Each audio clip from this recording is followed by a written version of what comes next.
Welcome to this week's episode of Insight. During this week's show, we're going to cover three topics. The first one is going to be reports about Ruben Vardanyan being tortured in captivity when he's in Baku.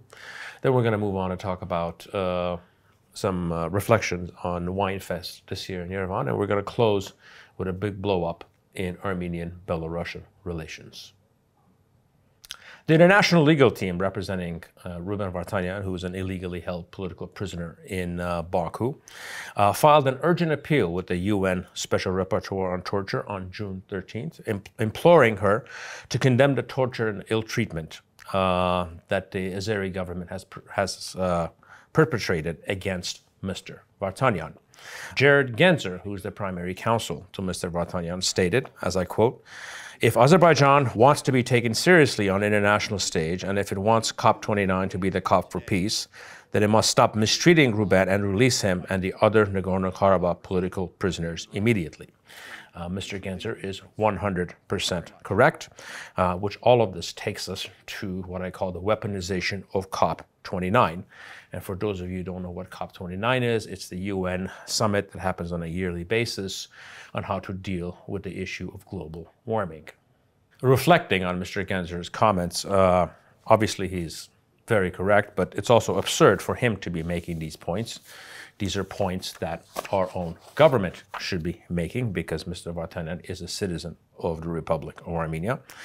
And it is our task from the state side to constantly make the case for the POWs that are being held illegally in the dungeons of Baku. Stepping back, it's very clear that separating the POW issue from the larger fraudulent peace negotiations was a tactical mistake because from a very practical point of view, nothing proves the bad faith of the regime on the other side and the fact that they are holding these prisoners for no reason whatsoever. Essentially, by the regime in Baku making the recent connection between COP29 and having to be a peace summit is actually handing us the rope to hang them with on a daily basis. We need to, on our side, especially on the MFA side, lay out our conditions for having COP29 become a COP29 for peace. For example, you cannot have a COP29 for peace while Armenians are illegally being held in the dungeons of Baku.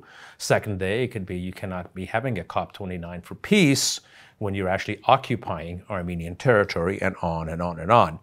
Overall, COP29 is a fantastic opportunity to free all of our prisoners, political prisoners, and it's actually a sort of Damocles on the head of the regime because they actually are very keen on the political prestige that comes from holding an event of this stature.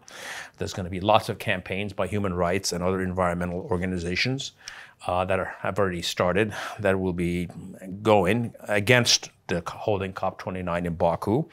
And I think it needs to focus on three things. First of all, is to urge people to boycott the event. Secondly, is get people to pledge that they will only go if they can come back with POWs. And in essence, this is the time to squeeze them politically and make them squeal like pigs. Interestingly, this is something that even Azeri dissidents agree with. This week, a gentleman named Tofik Yakublu, an Azeri dissident, while being taken to court, flashed the following sign. The following is a photo of Mr. Yakublu after his arrest by regime forces. What is interesting is that Mr. Yakublu was a very proud participant in the ethnic cleansing campaign against the Armenians of Artsakh. And what can we say about that? Oh well, karma's a bitch. Now we're going to move on to our second topic of the week, which is sort of reflections on this big event that happened about 10 days ago in Armenia, Winefest, or as we call it in Armenia, Gino Paradon. It's actually becoming quite an event regionally and actually internationally and putting Armenian wine and tourism on the map. It's estimated that tens of thousands of tourists flew in to Armenia just for the weekend's event. There were more than 250 winemakers who were represented at the event, showing their wares and having people test them. We obviously had countless restaurants there. We had countless charities doing important work there. And the one that's close to my heart is there were ones from our wounded heroes and veterans who were there selling their products. So it's actually much broader than simply a giant party. It's very hard not to be impressed by the quality and the level of the international companies that are coming in as sponsors years and being associated with this event. In essence, what you have is a 3-day-long party in the middle of Yerevan. So it actually draws in people that frankly aren't even interested in wine. It's just a great cultural event that brings people to Armenia. As far as my reflections, I was very conflicted walking into this event. I, for example, opposed last Christmas's celebrations that came immediately after the ethnic cleansing and the genocide in Artsakh. We are an unhappy country at this point, as we should be, given the events of the past year. But life does go on, and even difficult times deserve their days of joy and celebration. Now we're going to move on to our last topic of the week, which is the big diplomatic blow-up between Armenia and Belarus. This all started with an article in Political magazine, which came from a massive document dump of either stolen documents or someone actually sent it out on purpose. Most of it dealt with things that we already knew in generality, i.e.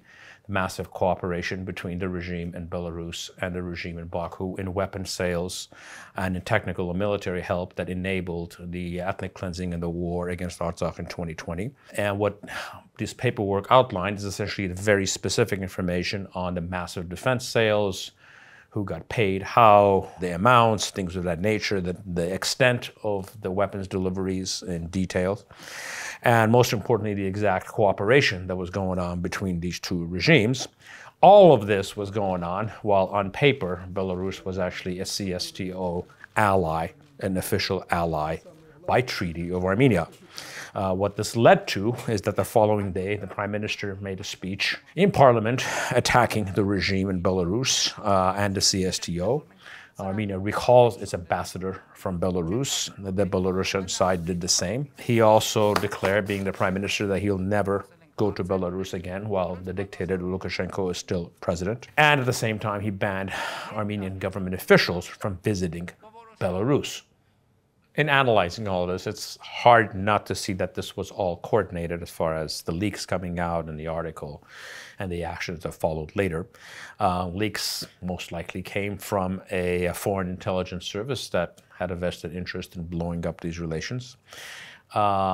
This enables the government in Armenia to have very concrete reasons, one, to be outraged at the CSTO, as irrelevant as that organization at this point is, and to also have good reasons to leave it when they actually officially decide to remove this country out of CSTO. This puts all pro-Russian forces in Armenia on the defensive, since none of them can defend these actions. And one interesting note is if you actually look through the documents, many of these things actually started prior to the revolution. Some of these deals and transfers, which all happened via Russia, date back to 2016, 2017, prior to the revolution. So this is not simply Armenia being punished for the revolution. It's also a much wider scheme that was being organized against this country by Russia, Belarus, and Azerbaijan, obviously in the bigger scheme of things. And from Armenia's perspective, this also internationally ties the regime to Baku and marries them to the regime, their fellow dictatorship in Belarus, at exactly the same time when COP29 is starting and they're trying to get all of this pretensions, all of these positions and pretensions that that the regime in Baku somehow deserves to be or belongs to the civilized world. In conclusion, all of this has actually very little to do with the country of Belarus, since frankly they did nothing that the Russians, the Turks, the Israelis, and half a dozen other countries did not do at the same time. The only difference being that in their case, in the Russians' case, they're actually treaty allies of this country, as little as that means. This whole thing is a bit like the Chinese concept of killing the chickens to scare the monkeys. The intended target here is actually Russia, because everybody knows that Lukashenko will not act independently in any way without the direct approval of the Russian state, or in most cases of President Putin himself. For the purposes of Armenia, all the things that you cannot say about Russia, since it will have consequences, you can say about Belarus, since it will have no consequences, since even for the Kremlin, Lukashenko is nothing but an expendable idiot. Thank you for joining me in this week's episode of Insights. What do you have on your shoulder boards? A coat of arms. I'm a lieutenant colonel by rank. I can't put a generalissimo star on the general's star on my military uniform. Putin's a colonel. He promised to appoint me as a colonel. He still hasn't done it. How can Putin appoint you as a colonel? Of the Russian army.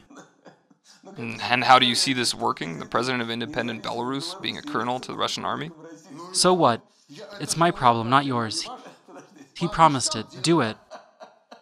But you didn't serve in the Russian army. You served in the Soviet army. In the Soviet army, it was Russian and Belarusian. Assign me the rank of the colonel of the Soviet army. Well, it's not really possible to assign a Soviet rank. Otherwise, they'll say, we told you, Putin wants to revive the Soviet Union. Good, so what? Let him want to do it. What's wrong with that? What do you suggest? Prohibiting him from wanting things?